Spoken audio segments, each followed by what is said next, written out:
Does your D&D group struggle to meet often or play regularly? Do your campaigns never get the ending that they deserve? Do your players drop in and out between sessions? If you answered yes to any of these questions, then this video is for you. My name is Ben Byrne, and this is why your entire D&D campaign should only be 4 sessions.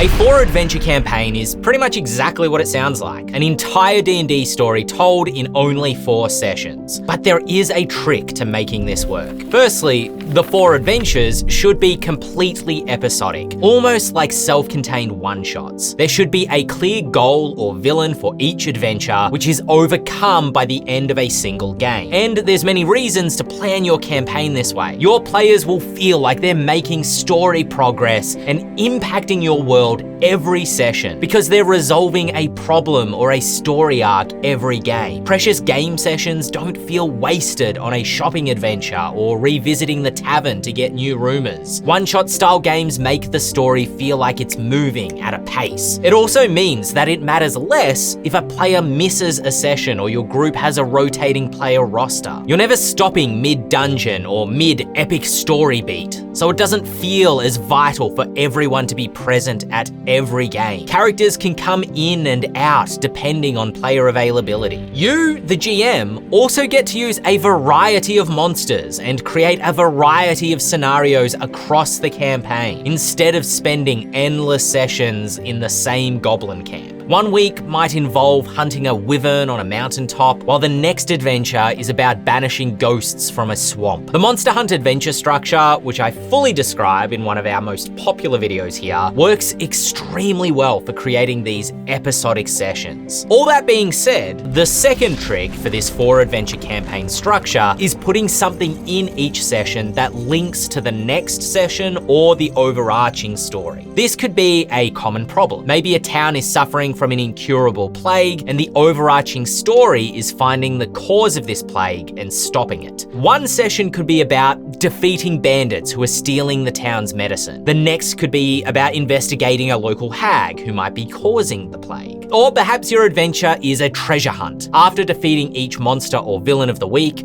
you gain a new clue or a map piece that points to the treasure's location. Speaking of which, the third trick is that your campaign should take place in a single location or region. A backdrop for your campaign, if you like. Your backdrop might be a town suffering from repeat monster attacks, or it could be the ancient ruins of a city with different pockets of it to explore. Using a single backdrop helps you create notable NPCs and locations that your players will remember, because these NPCs and locations are recurring and not made redundant the moment your campaign changes town or region. Remember that these adventures are linked. You might have the same quest giver for every adventure, like the town mayor, or a party informant who provides useful clues each game might live in the local tavern. Fourth, keeping your campaign to only 4 adventures means the overarching story is more likely to be completed with a satisfying ending, and your players aren't struggling to remember information from sessions and sessions ago, which was hastily scrolled down somewhere in their endless notes. If your group only plays irregularly and you're unlikely to ever finish a full adventure module like Curse of Strahd, the 4 adventure structure is that sweet spot between a sweeping epic campaign and short encapsulated stories that leave you wanting more. Exactly like how liking this video is that sweet spot between subscribing to the channel and clicking away at the end of this video. But that does bring us to the 5th trick, which is leveling up and providing downtime at the end of every session. If you stick to the one-shot structure of defeating an evil or accomplishing a goal each adventure, the level up will feel like an earned and organic part of the campaign. It also makes this 4 adventure structure fit neatly into the 5e tiers of play. If you start your adventure at level 1, you'll finish it on level 4. If you start at level 5, you'll finish on level 9. And if you want your campaign to last longer, just string your 4 adventure story arcs together like the separate volumes of a book series. Levels 1 to 4 tells a complete story in 4 chapters like it's book 1. Then levels 5 to 9 are book 2, occurring in an entirely different location or backdrop with an entirely different villain or story, but it's featuring the same characters. This means you can consistently get that feeling of a completed campaign every 4 sessions, so that if the specter of scheduling conflicts arises, you don't feel like your campaign just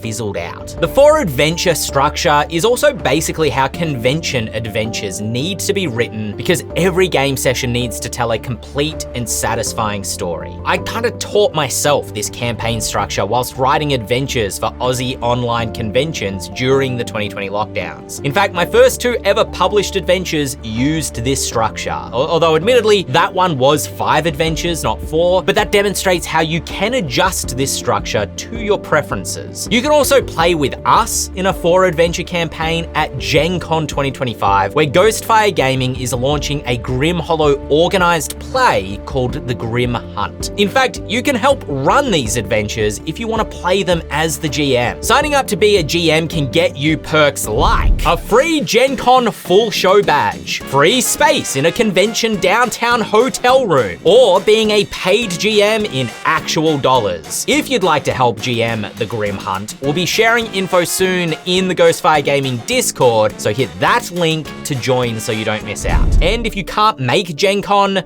fear not. These adventures and the entire organized play campaign will be available digitally at some point, and the adventures will be running at other conventions in future. So let's dive in and let me give you an example of how to build a 4 adventure campaign using the actual adventures we're currently working on for the Grim Hunt.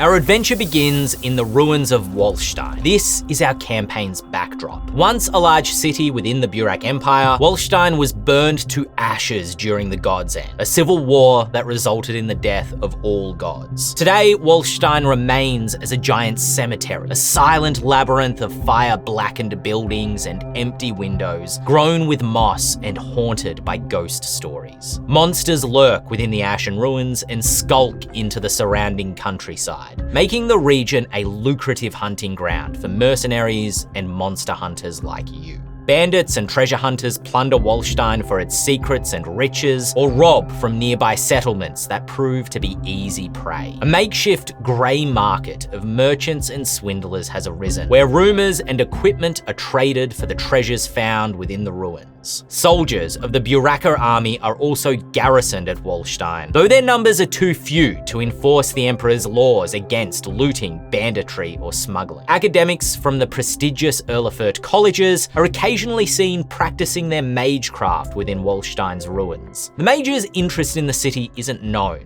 yet they appear to be scouring the ruins. As the recurring backdrop for your 4 adventure campaign, Walstein has regular NPCs, such as wizards from the Erlefurt colleges and the merchants of the Grey Market. There are places your characters know they can go for information or supplies during each of the 4 quests. They don't need to relearn that information in every village that they travel to. There's also lots of pockets of Walstein to explore, meaning that each adventure can feel diverse. One session might be set deep in the city ruins. Then the next, the surrounding countryside. You might set an entire adventure in the urban environment of the Grey Market. Let's explore what the 4 adventures of your Walstein campaign might actually look like. The first adventure begins when an Erlefurt mage named Cecilia Volz hires you to find her lost apprentice. Lucas has gone missing deep inside the Walstein ruins. To discover where he's gone, first your party might choose to ask if he spoke to anyone in the Grey Market, introducing this location to your players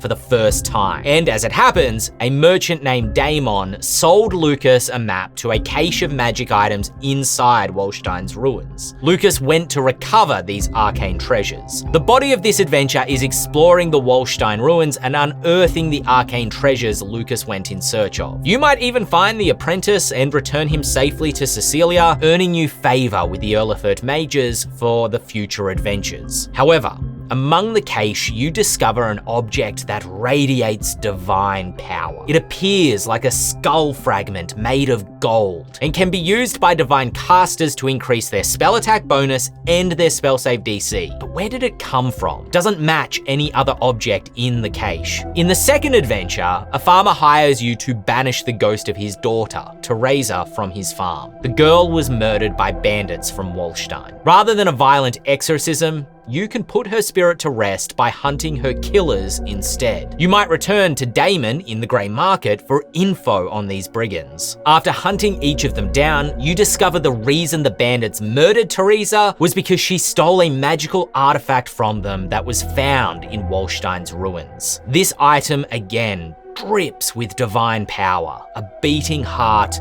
which disgorges silver blood. Notice that though each adventure is an entirely contained story, like we've talked about, these divine body parts are a small element that's linking them all together to feel like a continuous story. You get the best of both worlds, an ongoing campaign narrative, but one that doesn't feel like it ends every session right as the action is getting good. In the third adventure, an Imperial Legion is sent to Walstein to stabilize the area. However, on the road to the city, this legion has vanished. You are tasked by an Imperial captain at Walstein to find where the legion has gone within the wilderness. What you find instead is a horde of ravenous gnolls. The Imperial Legion has been transformed by the aberrant power of the Great Beast, a godlike monster which stalks across Etheris. Now this monstrous legion descends on Walstein. Can you make it back in time to warn the Imperial Army, the Erlefurt mages, and the citizens of the Grey Market that war is coming? If so, you're rewarded with a sacred relic, the mummified hand of a Burak saint. The fourth adventure is always the climax of the campaign. If you have had a BBEG linking your 4 adventures together, this fourth adventure should focus on them, and the final fight, if you will, should be a battle with them. In this Walstein campaign, the Great Beast itself descends upon the ruined city with its army of gnolls. Is there any way to survive this impending doom? Well, as it turns out, what the Erlefurt mages have been scouring for within the city ruins are the remains of a powerful seraph who fell from heaven during the God's End and hit the city like a comet. It's missing its hand, its heart, and a fragment of its skull. If you've collected the fragments of its body in the previous adventures, you can revive this seraph in the hopes that it can banish the Great Beast and save the folk of Walstein. You'll have to come and play in our epic at Gen Con to discover if this is possible. What makes the Great Beast so terrifying as a villain is something that we explore in this video here, which will help you craft the climax of this 4 adventure campaign. While this video on monster hunting quests will show you how to prep the individual adventures of this campaign as one-shots that are actually fun and tell a complete story. And of course, subscribing to the channel will help ensure you never miss any of our future videos.